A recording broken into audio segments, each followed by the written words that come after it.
1984, por George Orwell, página 15. Había ocurrido aquella misma mañana en el ministerio, si es que algo de tal vaguedad podía haber ocurrido. Cerca de las 11:100, en el departamento de registro donde trabajaba Winston, sacaban las sillas de las cabinas y las agrupaban en el centro del vestíbulo, frente a la gran telepantalla, preparándose para los 2 minutos del odio. Winston acababa de sentarse en su sitio, en una de las filas de en medio, cuando entraron 2 personas a quienes él conocía de vista, pero a las cuales nunca había hablado.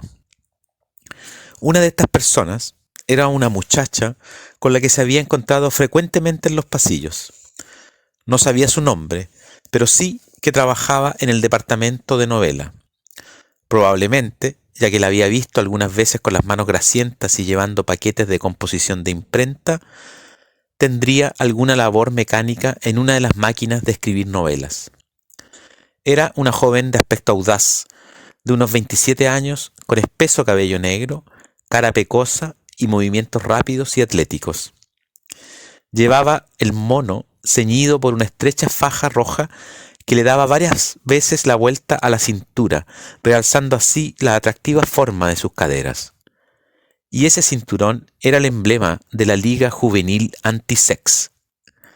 A Winston le produjo una sensación desagradable desde el primer momento en que la vio. Y sabía la razón de este mal efecto.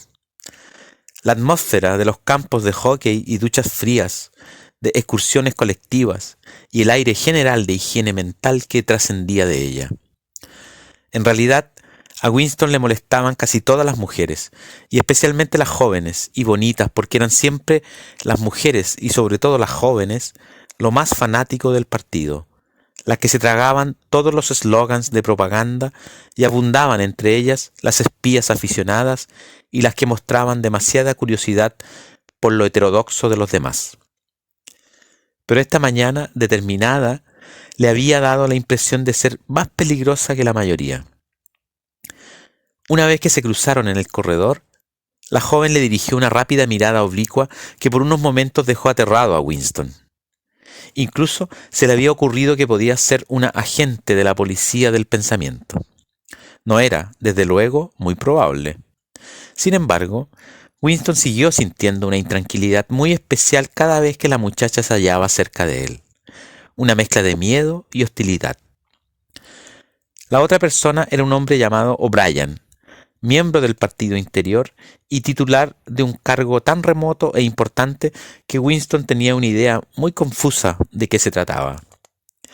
Un rápido murmullo pasó por el grupo ya instalado en las sillas cuando vieron acercarse el mono negro de un miembro del Partido Interior. O'Brien era un hombre corpulento con un ancho cuello y un rostro vasto, brutal y sin embargo rebosante de buen humor.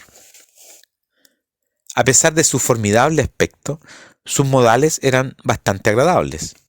Solía ajustarse las gafas con un gesto que tranquilizaba a su interlocutor, un gesto que tenía algo de civilizado, y esto era sorprendente tratándose de algo tan leve. Ese gesto, si alguien hubiera sido capaz de pensar así todavía, podía haber recordado a un aristócrata del siglo XVIII ofreciendo rapé en su cajita. Winston había visto a O'Brien quizás solo una docena de veces en otros tantos años.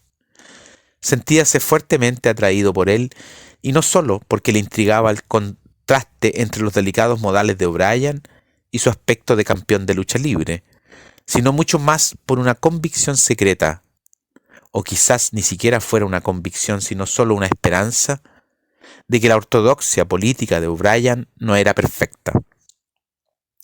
Algo había en su cara que le impulsaba a uno a sospecharlo irresistiblemente. Y quizás no fuera ni siquiera heterodoxia lo que estaba escrito en su rostro, sino sencillamente inteligencia. Pero de todos modos, su aspecto era el de una persona a la que se le podría hablar si, de algún modo, se pudiera eludir la telepantalla y llevarlo aparte. Winston no había hecho nunca el menor esfuerzo para comprobar su sospecha, y es que, en verdad, no había manera de hacerlo. En este momento, O'Brien miró su reloj de pulsera y al ver que eran las 11:01, seguramente decidió quedarse en el departamento de registro hasta que pasaran los 2 minutos de odio. Tomó asiento en la misma fila que Winston, separado de él por 2 sillas. Una mujer bajita y de cabello color arena, que trabajaba en la cabina vecina a la de Winston, se instaló entre ellos. La muchacha del cabello negro se sentó detrás de Winston.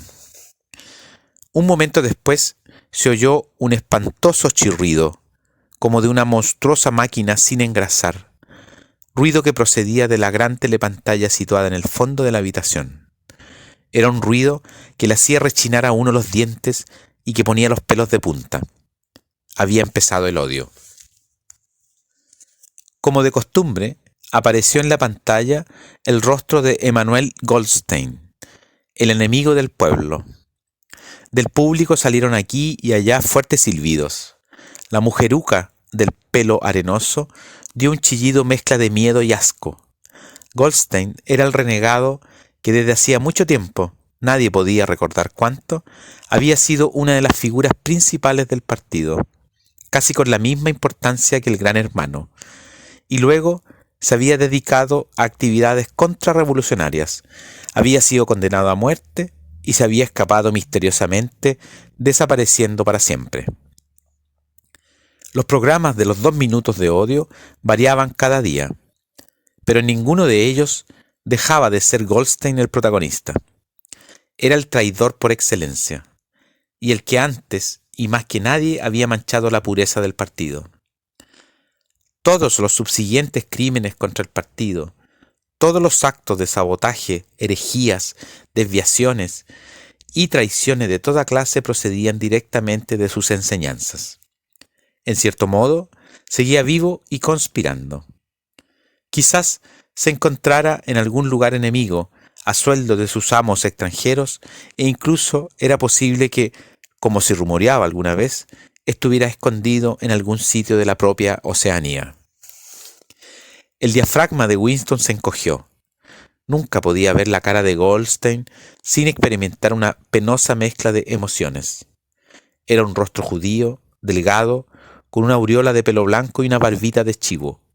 Una cara inteligente que tenía, sin embargo, algo de despreciable y una especie de tontería senil que le prestaba su larga nariz, a cuyo extremo se sostenían en difícil equilibrio unas gafas. Parecía el rostro de una oveja, y su misma voz tenía algo de ovejuna. Goldstein pronunciaba su habitual discurso en el que atacaba venenosamente las doctrinas del partido. Un ataque tan exagerado y perverso que hasta un niño podía darse cuenta de que sus acusaciones no se tenían de pie, y sin embargo, lo bastante plausible para que pudiera uno alarmarse y no fueran a dejarse influir por insidias algunas personas ignorantes. Insultaba al Gran Hermano, acusaba al partido de ejercer una dictadura y pedía que se firmara inmediatamente la paz con Eurasia.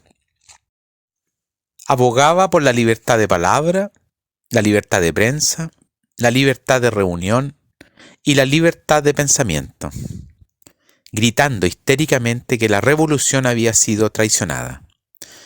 Y todo esto a una rapidez asombrosa que era una especie de parodia del estilo habitual de los oradores del partido, e incluso utilizando palabras de neolengua, quizás con más palabras neolingüísticas de las que solían emplear los miembros del partido en la vida corriente. Y mientras gritaba, por detrás de él desfilaban interminables columnas del ejército de Eurasia, para que nadie interpretase como simple palabrería la oculta maldad de las frases de Goldstein. Aparecían en la pantalla filas y más filas de forzudos soldados, con impasibles rostros asiáticos. Se acercaban a primer término y desaparecían. El sordo y rítmico clap-clap de las botas militares formaba el contrapunto de la hiriente voz de Goldstein. Antes de que el odio hubiera durado 30 segundos, la mitad de los espectadores lanzaban incontenibles exclamaciones de rabia. La satisfecha y ovejuna faz del enemigo y el terrorífico poder del ejército que desfilaba a sus espaldas era demasiado para que nadie pudiera resistirlo indiferente. Además, solo con ver a Goldstein o pensar en él surgían el miedo y la ira automáticamente. Era él un objeto de odio más constante que Eurasia o que Asia Oriental, ya que cuando Oceanía estaba en guerra con alguna de estas potencias, solía hallarse en paz con la otra. Pero lo extraño era que, a pesar de ser Goldstein el blanco de todos los odios y de que todos lo despreciaran, a pesar de que apenas pasaba día, y cada día ocurría esto 1000 veces, sin que sus teorías fueran refutadas, aplastadas, ridiculizadas, en la telepantalla, en las tribunas públicas, en los periódicos y en los libros. A pesar de todo ello, su influencia no parecía disminuir. Siempre había nuevos incaustos dispuestos a dejarse engañar por él.